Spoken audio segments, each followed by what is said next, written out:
યાદ આવ્યું કંઈ? યસ, આજે વાત કરીશું આ જ ટોપિક ઉપર, એટલે કે સર્વાઇકલ કેન્સર, કે જે ફિમેલમાં સેકન્ડ મોસ્ટ કેન્સર છે.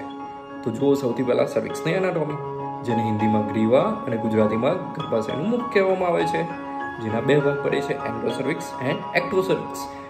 એન્ડોસર્વિક્સમાં 20% એન્ડ એક્ટોસર્વિક્સમાં 80%, 80% કાર્સિનોજેનિક ચેન્જીસ થતા હોય છે, અને જેમાં સ્ક્વેમસ સેલ અને કોલ્યુમનર સેલના ચેન્જીસના લીધે કાર્સિનોમા ઓફ સર્વિક્સ થવાના ચાન્સ વધી જાય છે.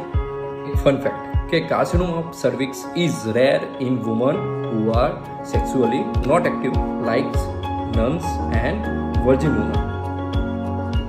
તેમાં મેલ ફેક્ટર પણ કામ કરે છે, જેવું કે મેલ ફેક્ટરમાં circumcision is also partially protective against cervical cancer.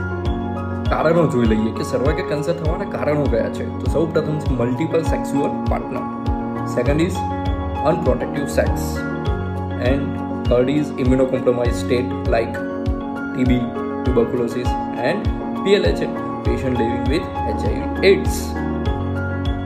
Than HPV virus પોતે કે human papilloma virus, then poor genital hygiene maintenance and long term use of COC means combined OC pills.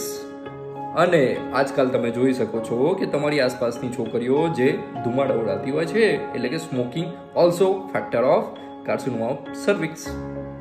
લક્ષણોની વાત કરીએ કે કાર્સિનોમા ઓફ સર્વિક્સ થવાના લક્ષણો કેવા હોય છે. તો સૌથી પહેલાં તો ઇન્ટરમેન્સ્ટ્રુઅલ બ્લીડિંગ, એટલે કે બે માસિકની વચ્ચે બ્લીડિંગ આવી જતું. ધેન પોસ્ટ કોઇટલ બ્લીડિંગ, એટલે કે સંબંધ રાખ્યા પછી બ્લીડિંગ થવું. ધેન સફેદ પાણી વધારે આવવું, અને સફેદ પાણી પણ કેવું આવવું કે ઓફેન્સિવ ફાઉલ સ્મેલિંગ સાથે, એટલે ખૂબ જ ખરાબ વાસ સાથે આવવું. બરાબર.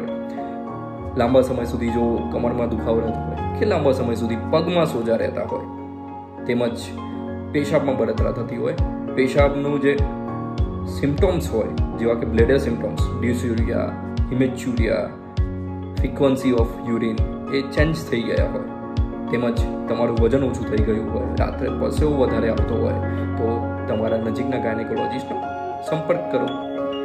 અને થશે કે સર આ કાર્સિનોમા ઓફ સર્વિક્સના પ્રિવેન્શનના ઉપાયો છે ખરા? આ તો છે ને. Prophylactic, primary prevention and secondary prevention. પ્રોફાઇલેક્ટિકમાં વેક્સિનેશન. તો વેક્સિનેશન માટે એક વસ્તુ યાદ રાખો કે HPV vaccine can not treat HPV infection but decrease the risk up to 90%. એટલે એ 90% રિસ્ક ઓછું કરે છે, પૂરેપૂરું ક્યોર કરતું નથી.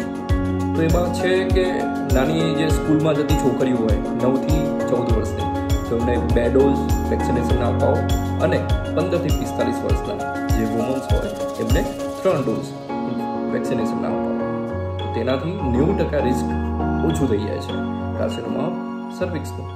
ત્યારબાદ વાત કરીએ સ્ક્રીનિંગનું, કે ધારો કે અમે વેક્સિન લીધી નથી, તો અમારું શું કરવું જોઈએ કે જેનાથી કાર્સિનોમા ઓફ સર્વિક્સના ચાન્સ ઓછા થઈ જાય. તો તમે આ સર્વાઇકલ કેન્સરના સ્ક્રીનિંગ માટેના કેટલાક ટેસ્ટ પણ છે.